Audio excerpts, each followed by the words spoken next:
Primero Martínez Pérez Ramos del Estadio Gijón 90833, segundo Daniel Martínez Arnal, Atlética Vilesina 922.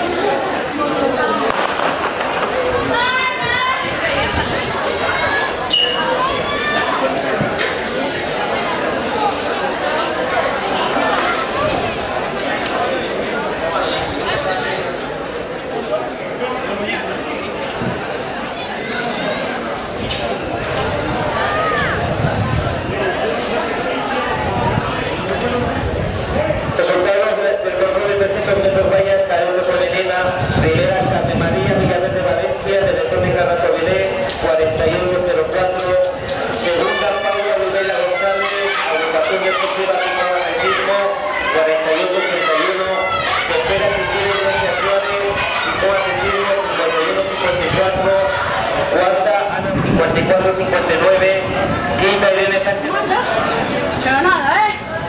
Ya me pones. Pero acabo de pillarte.